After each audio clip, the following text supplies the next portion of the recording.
Bastante alegria estar aqui, né?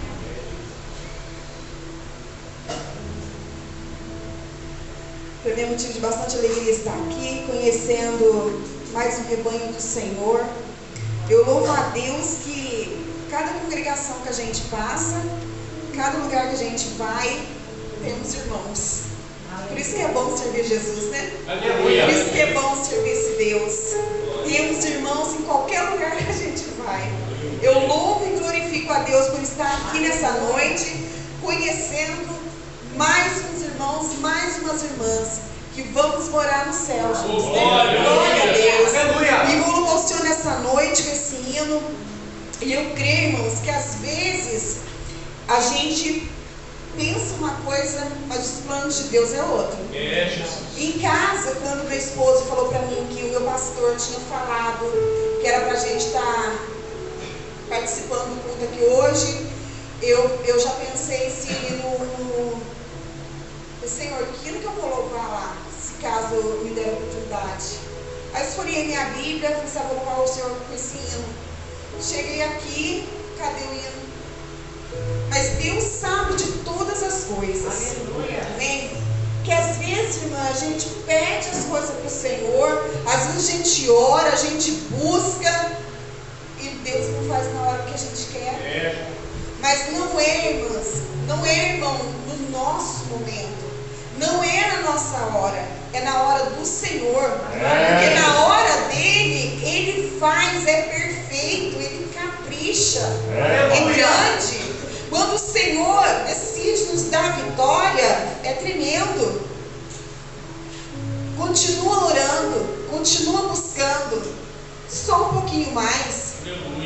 Amém? Pode soltar, irmã. Vamos louvar todo mundo junto o Senhor. Nós estamos impedindo nessa noite da glória a Deus.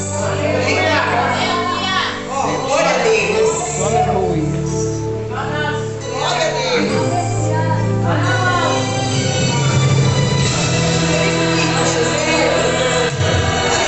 Oh, papai, aleluia.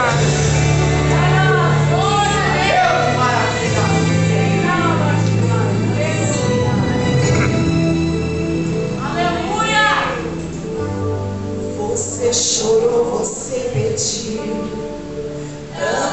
tanto insistiu, precisando da resposta. Aleluia.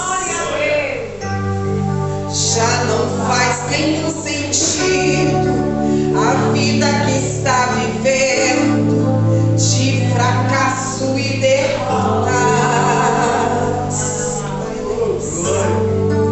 Tão sozinho e sem sorte, no vale da sombra da morte, pensando até que é o fim. Aleluia.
2, no seu versículo 28. Glória a Deus. Os irmãos acharam? Amém? Amém. Diz assim a palavra do Senhor: não remova os limites antigos que fizeram teus pais. Novamente, para ficar gravado na tua memória, no teu coração: não removas os limites antigos que fizeram teus pais. Amém, meus irmãos? Podemos assentar. Já quero trazer o meu pastor um abraço a vocês. É um prazer conhecê-los e a toda a igreja. Muito obrigado pelo convite, pastor. Já mando um abraço a todos e agradecer. Meus irmãos, nós estamos diante de um texto que o sábio Salomão, inspirado por Deus, obviamente, deixa escrito, deixa marcado, registrado na Bíblia, para que nós não venhamos a remover os limites antigos que fizeram os nossos pais. Certamente Deus o inspirou, porque se colocou aqui, Deus já sabia que mais para frente o homem iria querer mexer nas coisas que Deus estabeleceu. Sempre foi assim. E o sábio Salomão nos registra: olha, não removas, não tire do lugar. O que é remover o marco, remover os limites? Muitos hoje em dia é muito difícil, mas os irmãos sabem o que fazer, dá aquelas cercas que se perde de vista. São limites. Até aqui é meu, dali para lá é do meu vizinho. Um lote, quando está sendo construído, ali é meu, do outro lado é do meu vizinho. Eu preciso respeitá-lo e ele precisa me respeitar. É isso que Salomão está tentando nos trazer à nossa memória. Olha, não remova os limites antigos que fizeram os vossos pais. Que pais? Vamos lá? Vamos para a Bíblia? Abraão, Isaac, Jacó, promessa que Deus fizera a ele, promessa que Deus, quando começou a tratar com a humanidade, vai pensando e analisando. Quando Deus começa a tratar com a humanidade, ele trata com Noé primeiro, toda a população, toda uma nação praticamente, e Deus vem. Noé, um homem justo. Noé prega 120 anos, mas não consegue salvar uma alma, mas portanto salvou toda a sua família. Aleluia. Deus trata com o homem, Deus dá oportunidade. Noé pregou e nem seus próprios genros acreditaram nele. Falou: se você quer acreditar, acredite, mas eu e a minha casa serviremos o nosso Deus. Começou Deus tratando por aí. Nasce, morre todos, começa a povoar de novo de Noé. E vem um homem dizendo: façamos uma torre que chegue até o topo do céu. Então começaram a construir, e vai chegando a certa altura, Deus olha de baixo, lá de cima, e diz: de jeito nenhum, vou fazer o seguinte. Da outra vez eu destruí, dessa vez eu não vou destruir, eu vou povoar a terra. Porque Deus já tinha lá na frente o pensamento. Porque o nosso Deus é o Deus da antecedência. Por isso Isaías vai dizer: antes que houvesse dia, eu sou. Então, quando Deus está tratando agora com aqueles homens da Torre de Babel, ele confunde as línguas de todo mundo e se espalha a nação. E agora nós temos o que temos. Mas todo povoado, Deus precisa escolher um precisa ser escolhido, e Deus escolhe quem? A nação de Israel. E a nação de Israel é escolhida através de um homem, quem? Abraão, na terra de Ur dos Caldeus, numa terra idólatra. Abraão diz: Abraão, sim, Senhor, sai da tua terra, do meio da tua parentela. Para onde, Senhor? Para a terra que eu te mostrarei. É eu, não é ele. E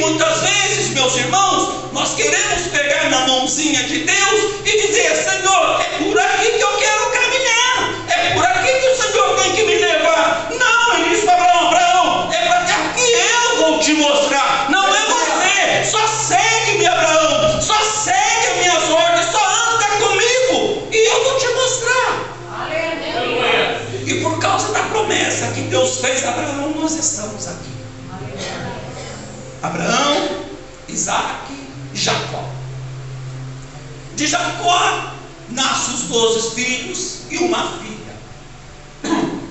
José, vendido para o Egito. Todo mundo conhece a história de José. Chama o seu pai e a família de 70. E o irmão que lhe antecedeu leu em Êxodo que o povo se multiplicava. De uma família de 70 pessoas, torna-se uma grande nação, na qual Deus vai fazer o seu trabalho, Deus vai fazer o seu tratado, Deus vai marcar os limites aonde o povo tem que passar. Então Deus chama Abraão e começa a fazer a sua promessa. Mas Jacó agora está junto com a sua família. E Deus já havia falado, como eu falei para você, o nosso Deus é um Deus de antecedência. Ninguém pega Deus de surpresa. Em Isaías vai dizer que antes que nós abríssemos os nossos lábios, Deus já sabe o que nós vamos dizer. Então Deus falou: vocês vão para o Egito, 400 anos vocês vão ficar lá. Mas sabe quantos anos o povo ficou? Não 400. A Bíblia não diz 400, mas diz 430. 30 anos ficaram porque quiseram, porque não clamaram a Deus. Mas quando Deus resolve a libertar, chama quem? Moisés. Então agora Moisés está incumbido de livrar o povo de Deus do cativo, das mãos de Faraó, do Egito, que oprimia, massacrava, matava, judiava, escravizava. Mas enquanto o inimigo está escravizando, Deus está trabalhando, Deus vai trabalhar. Então a vontade permissiva de Deus deixou que Faraó até castigasse o seu povo, maltratasse. E vamos até pensar um pouquinho mais. Porque quantos meninos morriam, a não ser Moisés, que foi tirado, porque Deus tinha o seu plano. Mas agora nós vamos entrar na questão da vontade soberana de Deus. Fala: olha, você pode matar porque eu permito, mas deixa aqui, ninguém toca em você, ninguém tocou. A pandemia não tocou, tocou em outros, mas você não, porque Deus diz: aqui não. Aqui não. Por que nós vencemos a pandemia? Por quê? Porque infelizmente muitos não venceram. Vontade permissiva de Deus. E nós precisamos entender. E precisamos glorificar a Deus porque nós estamos aqui. Então o que nós precisamos entender é não remover os marcos antigos que a Bíblia nos dá. O relato, os caminhos que a Bíblia vai nos direcionando, e muitas vezes os homens querem fazer contorno na Bíblia, na vida do homem para chegar no céu. Não existe atalho, não tem avenidas nem alamedas. Jesus disse que o caminho é estreito, e por ser estreito este caminho, são poucos que por ele entram. Mas por ser espaçoso o caminho que leva à perdição, são multidões e multidões que vão entrando por ele. Mas glorifico o meu Deus que aqui é um povo lavado, remido, que vai morar no céu. É este povo. A vontade de Deus. Não remova os marcos antigos que nossos pais deixaram. Vem de geração em geração. Passa por Moisés, Moisés de Josué, Josué passa por Juízes, dos Juízes passam 13, o último é Samuel. Samuel, eles pegam um rei, entra Saul. Saul não dá certo, sai, entra Davi. Davi, Salomão. De Salomão entra Roboão. De Roboão vai dividir as 12 tribos, que são divididas em 2 e outras em 10. Então são a tribo do norte e a tribo do sul, e assim vai sucessivamente até que chega o Salvador. Aleluia. Deus não perdeu. Glória. Quando todos os homens achavam que Deus tinha esquecido da promessa, que Deus havia feito a promessa, o profeta que mais profetizou, profeta Isaías é o que mais falou sobre a vinda do Messias, sobre a vinda de Jesus. 700 anos antes disso. Quem sabe o povo já perdeu a esperança. E eles conheciam muito bem a palavra de Deus. Eles conheciam. Mas de repente, Deus olha do céu e diz: é meu tempo de agir. Aleluia. O tempo de Deus de agir. Ele olha e vê, lá do céu ao céu, uma mulher. Uma mulher. Nós não a adoramos, mas é uma mulher que foi tremendamente abençoada por Deus. É uma mulher que teve a dádiva, a alegria de carregar o Filho de Deus no seu ventre. Foi uma bem-aventurada. Aleluia. Foi uma bem-aventurada porque carregou Jesus no seu ventre. Aleluia. Jesus nasce, tem o seu ministério e começa a deixar os seus marcos para os seus apóstolos, até que Jesus vai, cumpre o seu ministério. Crucificam Jesus.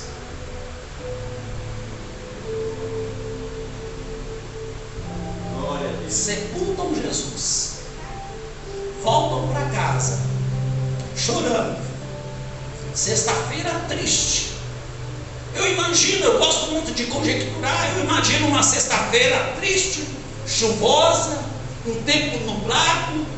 Eles voltam, tristonhos para casa, porque o mestre foi sepultado, morreu. Tinha que enterrar antes das 6 horas, não podia deixar para outro dia, porque para o outro dia já era sábado para os judeus. Então teria que ser sepultado ali. E o mestre morreu às 3 horas da tarde. A pressa de enterrar não deu para preparar o corpo de Jesus. Então eles sepultam o mestre. Passa a sexta-feira chorando, passa o sábado chorando, mas domingo, no primeiras horas da madrugada, diz a Bíblia que Maria e mais outra Maria vai até o túmulo para ver, para preparar o corpo de Jesus. Mas quando chega a porta, a pedra já está removida. Ora, quem removeu? O Senhor já não está mais ali. Mas por que removeu? Por que removeu? Jesus já está ressuscitado, um corpo glorificado, porque João 20 vai dizer que estando o povo amedrontado com medo dos judeus, se ajuntavam todos em uma casa. Jesus entra sem bater na porta, atravessa a parede e diz, coloca no meio e diz: paz seja convosco. Então a pedra não precisava ser removida para Jesus sair, mas Jesus fez com que a pedra fosse removida. O anjo assentou, sabe para quê? É para que eles entrassem e testemunhassem. Cadê o mestre? Cadê o mestre? Aleluia. Onde está o mestre? Onde eu coloquei ele aqui? A Maria olha e vê ali Jesus, mas não reconhece Jesus. Ele fala ele, onde vocês colocaram o mestre? Ele diz: Maria. Ela reconhece a voz, intimidade com Deus, reconhecer voz. Maria reconhece, não é o hortelão, não é o que cuida do sepulcro, é o mestre. Tenta agarrar a Maria, não, agora não. Vai dizer para os meus discípulos que eu não estou mais aqui, que eu ressuscitei e eu quero vê-los. Jesus fica 40 dias. 40 dias Jesus fica com os seus discípulos. Aparece algumas vezes. Aleluia. Antes de subir ao céu, de ser assunto ao céu, ele fala que ele ia subir, mas não nos deixaria órfãos. Enviaria o Espírito Santo. Aleluia. Então, em Atos 2, acontece a promessa de Jesus. Glória a Deus. As promessas que aqui estão contidas, os marcos que os nossos pais da fé deixaram, estão aqui. E por mais que homens queiram remover, a palavra de Deus vai se cumprir. Agora, quando no dia de Pentecostes chega, estavam, por isso, meus irmãos, vou ousar-me a dizer a vocês, porque tem muitos que pensam que não precisa de igreja. Eu posso servir Deus lá em casa, eu posso servir a Jesus lá em casa. Tem muitos pensando dessa forma. Não pense assim, não pense assim, não faça isso com tua vida, porque a Bíblia vai dizer que falando assim, estando todos reunidos no mesmo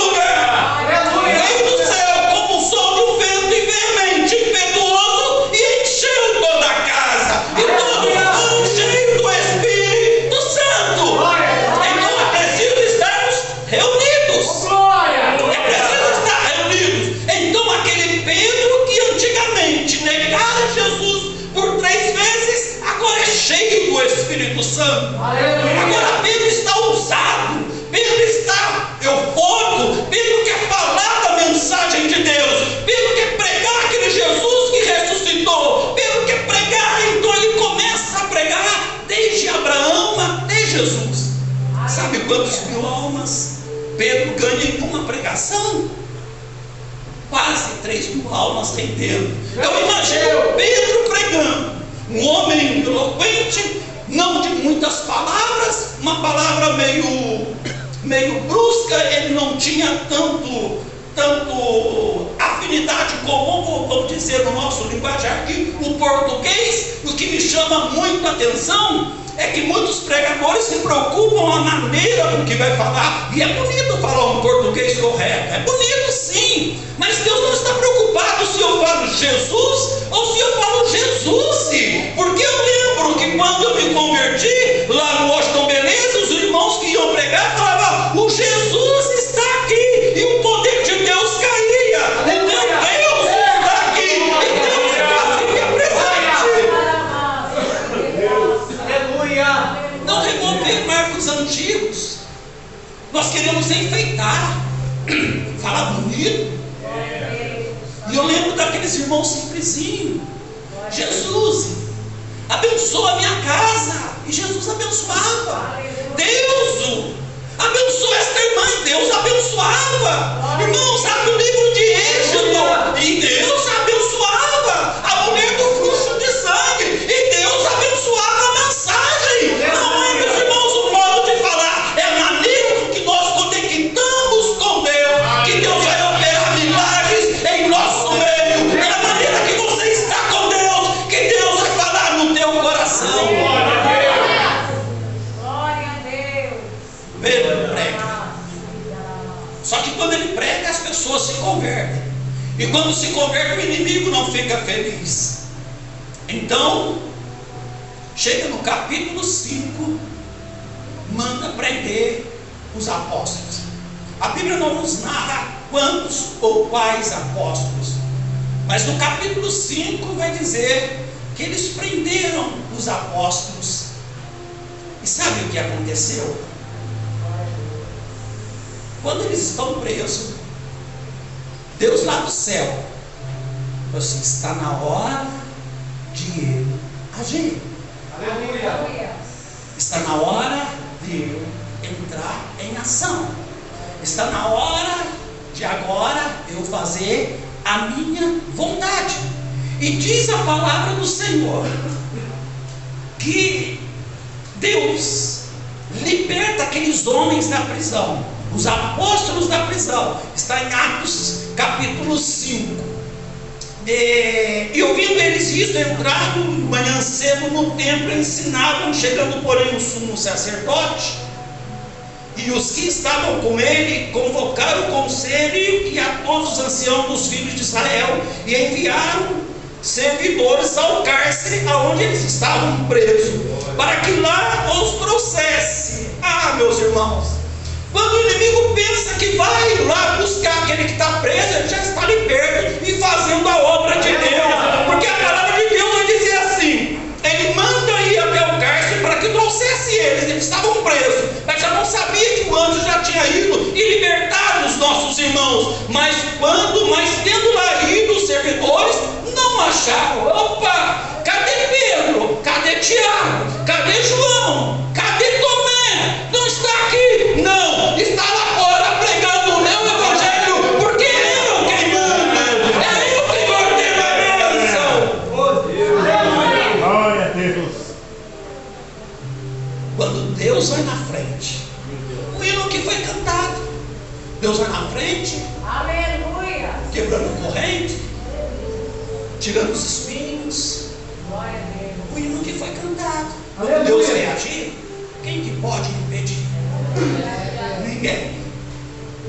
Então, quando eles são libertos, eles chegam, e me chama muita atenção o versículo 24, que diz assim: então o capitão do templo e os principais, desculpe-me, o versículo 23 diz assim, dizendo: achamos realmente o cárcere fechado, com toda a segurança, e os guardas que estavam fora, diante das portas, mas quando abrimos, ninguém achamos dentro. Aleluia. Aleluia. Como? Glória. Explica-me se tem explicação. Não, porque milagre não se explica, milagre se vive. Milagre ninguém explica, milagre se vive, meus irmãos. Então Pedro agora começa a pregar. É certo aqui que a Bíblia vai dizer, e eu acho lindo, porque eles mandam até soltá-lo. Eles mandam prender de novo, mandam soltá-lo, dá uma coça neles, bate bastante. Só que ele, de vez de sair chorando, ele sai pulando, alegre, contente. Por quê? Porque vocês apanharam, vocês estão contentes? Sim, porque nós apanhamos foi em nome de Jesus Cristo. Antes nós apanhávamos no mundo de graça, agora eu apanho por amor à palavra de Deus, por amor ao Evangelho. Glória. É por isso, meus irmãos. Agora, meus irmãos, ele começa a fazer a obra. E o irmão já leu aqui, que me antecedeu também, em Atos, no capítulo 9, vai haver a conversão de um homem chamado Saulo. Este homem, na realidade, era, segundo a Bíblia, um animal selvagem. Tanto é que não estou falando só eu, mas a Bíblia fala que o próprio Jesus fala para ele: Saulo, Saulo, duro é para ti recalcitrar contra os meus aguilhões. E se os irmãos querem entender o que Deus, o que Jesus estava dizendo para ele, aguilhão era uma vara comprida com uma ponta de ferro que se amansava boi bravo. Então Jesus está dizendo para ele: você é um boi bravo, você é um boi selvagem, mas o selvagem comigo não tem vez, porque até o selvagem eu consigo amansar. Eu consigo amansar. Não tem selvagem, não tem valente para Jesus. Quando Jesus entra na vida do homem, transforma o homem. Aleluia. E a primeira coisa que Jesus vai fazer na vida do homem é transformação. Prova, irmão Elias, prova. Quando Jesus começa o seu ministério, o primeiro milagre que ele fez, qual foi? O primeiro milagre que Jesus fez, qual foi? Transformar água em vinho. Transformação. O primeiro milagre que Jesus fez na nossa vida, na minha e na tua, quando ele entra, transforma o velho Elias no novo Elias. Aquele Elias que ninguém dava nada, aquele Elias que a minha família olhava e dizia: o Elias não tem mais jeito. Aquele Elias que, quando passavam os meus ex-amigos, dizia: este rapaz não tem mais jeito, o Elias não tem mais jeito. Quando todos pensavam desse jeito, Jesus olhou e disse: epa, o Elias tem jeito, e eu vou levantar este Elias, e eu vou colocar ele na minha obra. Não devolva os marcos antigos. O que a Bíblia diz está dito. Diz Isaías que o povo agora está vivendo uma época que Isaías já profetizava há 2.700 anos. O que era certo, o que era errado, agora é certo. O que era amargo, agora é doce. Nós estamos vivendo épocas desse jeito. Nós estamos vivendo uma época que não pode se falar muitas coisas, porque nós vamos ser criticados, talvez presos, talvez processados. Nós estamos vivendo uma época de tensão, mas o nosso Deus continua trabalhando. Aleluia. O nosso Deus continua agindo. Hoje nós tivemos o privilégio de estarmos fazendo um culto ar livre ali no bairro Itagaçaba, mais lá para cima na vilinha. E os irmãos aqui, não é de se esconder de ninguém, sabe como o bairro é tão necessitado de ouvir o Evangelho. Numa tarde, até que estava boa a tarde, mas no finalzinho o tempo fechou. Mas nós conseguimos falar do amor de Cristo, nós conseguimos pregar o Evangelho. Meus irmãos, pasme os irmãos. Quantas pessoas saíam das suas casas e ficavam à beira da calçada, escutando o Evangelho ser pregado, escutando os louvores ser cantados? As pessoas que estavam no bar logo de frente onde nós estávamos, fazendo o culto na casa da irmã, ainda participavam do culto, do jeito deles ou não, dizendo para o irmão que estava tocando violão: olha, esse hino é Ré maior, dá Ré maior que dá certo. Aleluia. Sabe o que é isso? Evangelho. Mas como virão se não há quem pregue? Como virão se não há quem pregue? Precisam pregar, precisam ir. E Pedro agora está nessa situação. Vai pregar o Evangelho. No capítulo 12, Pedro é preso novamente. Primeiro, Tiago, irmão de João, filho de Zebedeu. Era a festa, quase a festa da Páscoa. No seu capítulo 12 de Atos vai nos narrar que Herodes mata Tiago à espada, degola Tiago. E o que me chama a atenção é que agradou o povo. Aquilo agradou o povo. Ele mata um homem que estava pregando o Evangelho.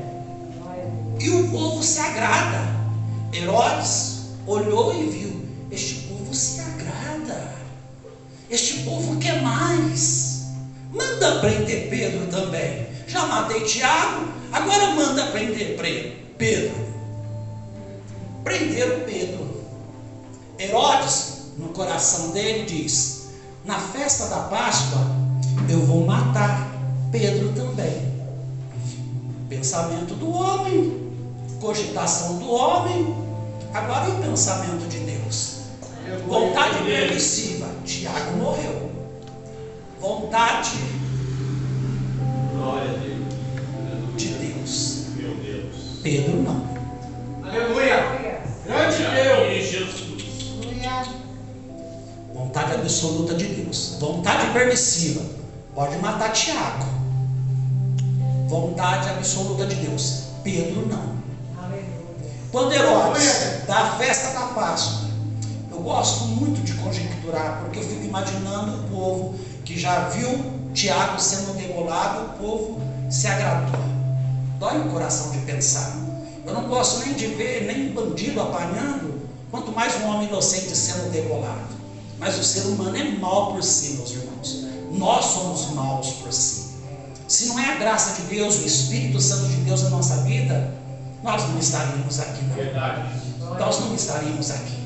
Então, quando eles matam Tiago, o povo se agrada. Herodes, para agradar mais o povo, político quer sempre fazer aquilo que o povo gosta.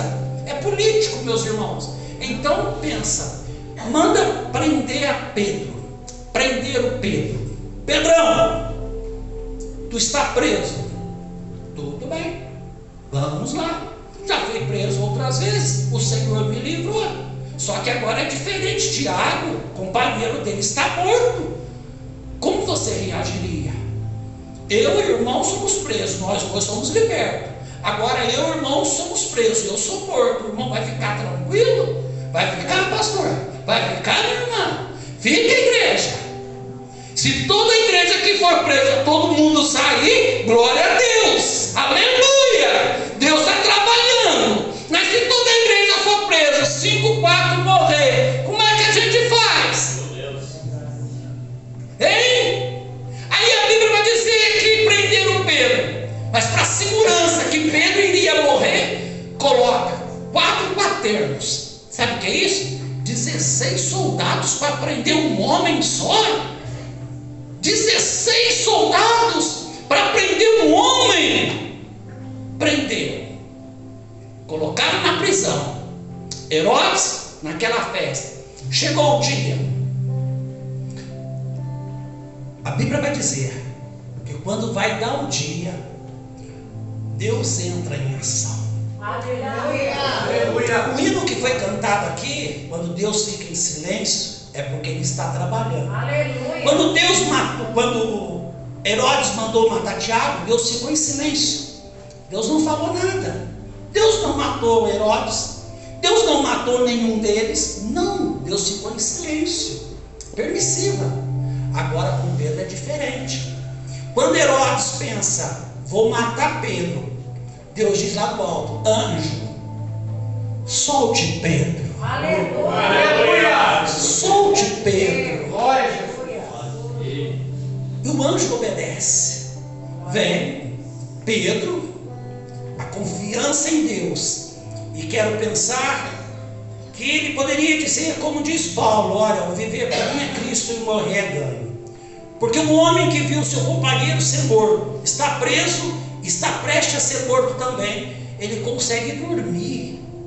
Meus irmãos, nós, um problema só, não precisa muito não, não vou muito longe não, um probleminha, nós perdemos o sono, nós ficamos nervosos, nós brigamos com nossas esposas, a nossa esposa briga conosco, nós brigamos com nossos filhos, os nossos filhos, quando tem problema, brigam conosco, é um probleminha só. Agora o companheiro dele foi morto e ele também vai ser morto, e ele está dormindo, mas quando ele está dormindo, Deus está trabalhando, mas sabe por quê? É porque um pouquinho mais para frente existia um povo, uma igreja. Aleluia! Vai dizer que enquanto a igreja orava, o anjo libertava Pedro. Aleluia! Diz a Bíblia, Pedro está dormindo, o anjo toca: Pedro, Pedro, Pedro, vamos embora, cinge, coloca a roupa, aperta o cinto, não esquece a capa, vamos embora. As algemas caem automaticamente. Passa pela primeira porta, passa pelos soldados, passa pela segunda porta. Na terceira porta precisava de 20 homens para abrir aquela porta, mas para nosso Deus não precisa nada. O anjo vem e abre aquela porta, liberta Pedro. Pedro não se dá conta, ele acha que ele está sonhando, porque o milagre é muito grande. Os homens não viram, as portas se abrem sozinho, e quando ele vê, ele está na rua, e quando o anjo deixa, ele se vê: estou livre, eu estou livre. É assim que Deus faz com você. Quando você se vê, você olha para o lado e diz: sou livre, não sou mais prisioneiro do mundo, não sou mais prisioneiro do pecado. Só que nós aprendemos uma lição: quando o anjo liberta, deixa Pedro, agora tu vai sozinho. E aonde Pedro vai? Para a igreja. Quando ele chega lá, tem uma igreja orando. Eu imagino, meus irmãos, que aquela igreja estava de joelhos dobrados, pedindo: Senhor, salva Pedro, Senhor, liberta Pedro, Senhor, cuida de Pedro. O Senhor permitiu que Tiago fosse, mas não permita que Pedro vá. E Deus responde lá do céu: ei, vocês esqueceram que eu fiz a promessa para Pedro? Eu preciso voltar, retroceder um pouquinho em João 20. Lembra quando Jesus faz o mesmo cenário que Pedro negou? Lembra que quando Pedro nega Jesus, ele está numa fogueira, Jesus está sendo condenado, açoitado, ele vem para um lugar: ei, tu és um deles. Não, nem conheço. Vai para a varanda: tu és um deles sim. Não conheço. Aqui vai dizer que ele começa a jurar que não conhece. Depois ele vai para uma fogueira, e uma das criadas que estão ali: ei, a tua fala te condena, você conhece ele sim. E a Bíblia vai dizer que ele fala impropérios, fala palavrão, dizendo: eu não conheço este homem. Jura que não conhece este homem. Este é o cenário que Pedro nega. Jesus, no capítulo 20 de João, faz a mesma coisa, só que o cenário é diferente, mas a fogueira era a mesma. E o que Jesus fala para ele? Dá oportunidade para ele reconciliar. 3-0 estava. Pedro negou 3 vezes Jesus. Jesus prepara o cenário. Ei, filhos, eles estão lá embaixo, pescando. Filhos, João, é a voz do mestre. Pedro correu, afundou, estava nu, pulou na água. Que tens aí? Não temos nada. Joga a rede à direita. Pegaram 153 grandes peixes. Jesus: traz eles também. Eu tenho o meu, mas traz o seu. Tá? Nós precisamos trazer alguma coisa de casa. Tá? Nós precisamos trazer alguma coisa de casa. Nós precisamos vir alimentado de casa. Eu sempre falo para minha esposa que antes de ir para o culto, quando nós vamos para o culto, eu já gosto de preparar o meu coração. Coloco o louvor quando eu estou tomando banho, quando estou me arrumando, já vou preparando o meu coração. Eu tenho que levar, eu tenho que chegar aqui já dando glória a Deus e aleluia. Então traz alguma prepara o braseiro e diz para Pedro: Pedro, tu me amas? O que Jesus fala para ele? Apacenta minhas ovelhas. Como que Jesus ia permitir que Pedro ia morrer junto com Tiago? Não tinha como. Por isso talvez o seu coração indague quando você lê esta passagem e diz: por que Jesus permitiu que Tiago morresse e Pedro não? Porque Jesus falou para Pedro: apacenta a minhas ovelhas. Pedro, tu me amas? Senhor, eu amo. Apacenta minhas ovelhas. Pedro, tu me amas? Senhor, eu te amo. Apacenta minhas ovelhas. Pedro, tu me amas? Pedro fica contristado. Senhor, tu sabes que eu te amo. E Jesus confirma: então, Pedro, apacenta minhas ovelhas.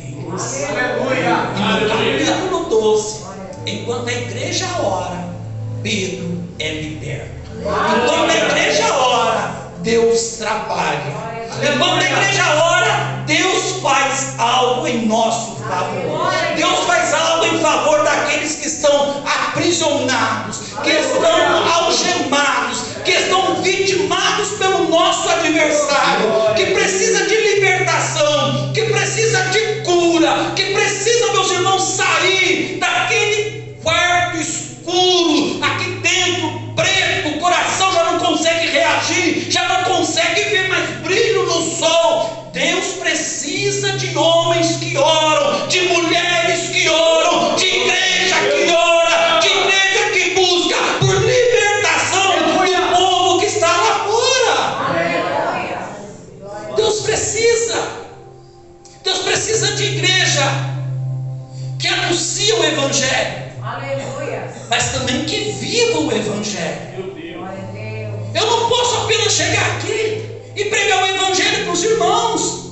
Eu tenho que viver lá fora, porque os irmãos, eu não conheço nenhum de vocês. Eu não conhecia o presbítero, mas ele já me conhecia. Ele já tinha me visto e eu não reconhecia ele. E se o meu testemunho fosse mau, como eu seria? E se o pastor aqui já me visse na rua, na vaca onde eu trabalho, e olhasse para mim, e quando o pastor me convidou, eu sentasse no banco e ele perguntasse para ele: esse aí que vai pregar? Esse aí não, esse aí não. Que vida que nós estamos vivendo, que vida que nós estamos tendo com Jesus, só que dentro da igreja? Não. O que nós somos aqui, nós precisamos ser lá fora. O que nós somos aqui dentro, precisamos refletir no mundo. Por isso que Paulo vai dizer: sinceridade. Sabe o que é sinceridade? Sincera. A palavra original é Paulo dizendo: olha, seja sincera. Por quê? Em breves palavras, eu já vou ter, eu estou ruim de vista aqui, que hora que é lá, né? Vai estar 9 horas? Foi encerrar. Por que Paulo fala que nós precisamos ser sinceros, sincera? Os irmãos sabem que lá no templo de Paulo, na Grécia, por onde ele pregava, havia muito teatro. Desde aquela época, teatro não é de agora, televisão não é de agora. A televisão sim, mas a encenação não, isso é tempo antigo. Os Jogos Olímpicos é tempo antigo, é tempo de Paulo já. Então havia teatros, e como eles faziam o teatro? Com característica de pessoas com cera. Então com o tempo, então era uma pessoa que representava um personagem com cera, e uma pessoa também que representava. Só que com o passar do tempo, aquilo ali ia derretendo, não podia demorar muito. E havia também, naquele tempo, pessoas que vendiam vasos, que eram muito úteis naquela época. Eram cântaros de vasos, de água que eles carregavam, eram muito úteis. E alguns fraudulentos, quando o vaso trincava, não fazia como diz em Jeremias, no capítulo 18, que olhando, quebrou o vaso, o barro ele fez de novo. Não. Era muito esperto, queria ganhar. Então quando o vaso rachava, ele vinha, colocava cera, ou seja, mascarava. Mas para Deus, Deus vai dizer para mim e para você agora: Você vê a aparência, eu vejo por dentro. Aleluia. Glória a Jesus. Você consegue olhar só para mim aqui. Deus conhece o meu pensamento, Aleluia. o meu coração. Salmo 139. Sonda-me, Senhor, Aleluia. e vê se há em mim algum caminho mau, Glória a Deus. e guia-me pelo caminho da justiça. Aleluia. Aleluia. Deus conhece o teu coração. Glória a Deus. Deus conhece a tua vida, o teu sentar e o teu levantar. Não vamos fazer conforme a mãe e o pai de Jesus fizeram. O que eles fizeram, irmão Elias? Quando eles saíram de Jerusalém, quando eles foram para o templo, quem eles deixaram lá? E sabe que muitos hoje em dia fazem isso? Só encontram Jesus no templo. Quando sai, deixam Jesus aqui. Aí quando chega numa certa altura da vida, nos obstáculos, nos tempos fortes, nos ventos fortes, cadê Jesus? Cadê Jesus? Cadê Jesus? Deixei na igreja. Volta! Volta! Mesmo que você tenha deixado, Deus é o Deus da reconciliação. Deus é o Deus da oportunidade. Deus está dando oportunidade para você nesta noite. Não é vão a tua vinda aqui. Não é vão a tua vinda aqui. Quando você pensa, eu fui mais um culto, engano seu. Você veio porque Deus precisava falar contigo. Aleluia. Em tantas palavras que eu disse, alguma ficou gravada no teu coração. Aleluia. De todas as palavras que eu falei, uma tem endereço certo no teu coração. Vivemos tempos que nós precisamos ser o que somos aqui, ser lá fora. Aleluia. Eu trabalho na Maxon, eu vivo isso todos os dias. Encontro com irmãos na igreja, a paz do Senhor, irmão Elias. Quando eu encontro na fábrica, não dá a paz do Senhor para mim, e eu digo, a paz do Senhor. Por que eu não quero a paz do Senhor para mim? Por que só na igreja quer dar a paz do Senhor para mim? Não, vai dar a paz do Senhor para mim lá fora também, ué. Por que só tem paz aqui, lá fora não tem não? Ou eu não posso dar a paz do Senhor porque o meu amigo vai ver, ué, rapaz, nem sabia. Eu lembro uma vez do pastor Manuel contando com algum jovem querendo ter oportunidade na igreja, e ele muito eufórico para contar o testemunho dele, coitado, e ele, pastor, deu a oportunidade para ele. Quando ele pegou o microfone, irmãos, eu quero contar um testemunho. Eu fiquei no exército tantos anos e ninguém descobriu que eu sou crente.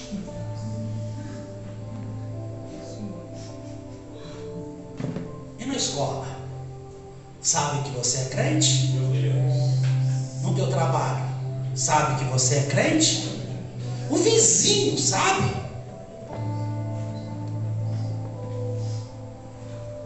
Deixa para vocês refletirem. Aleluia. Aleluia. Dá para cantar algum louvor? Aquele que vocês cantaram, quebrando as correntes? Pode cantar? Eu peço que vocês coloquem de pé. Glória a Deus. Quando eles estão ministrando o louvor, fale com Deus, converse com Deus. E se porventura você tropeçou, se afastou, e talvez já nem está mais na presença do Senhor, hoje é dia oportuno. Hoje é dia que Deus vai abrir. Hoje é dia que Deus vai trabalhar na tua vida. Aleluia. A oportunidade é agora. Nunca deixa para amanhã. O amanhã não nos pertence, disse Tiago. Amanhã não nos pertence. Mas você tem a oportunidade agora.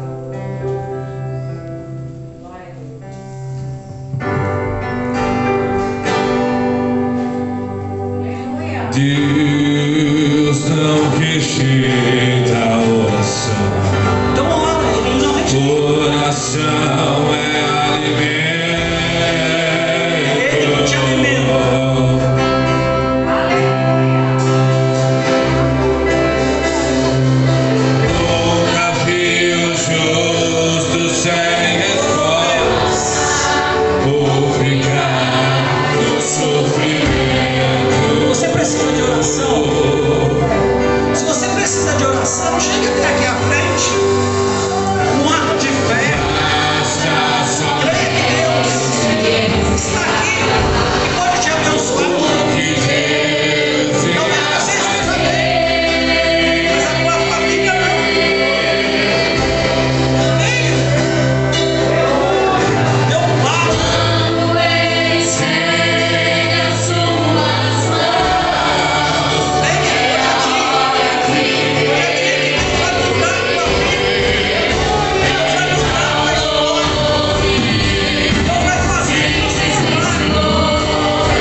aconteceu.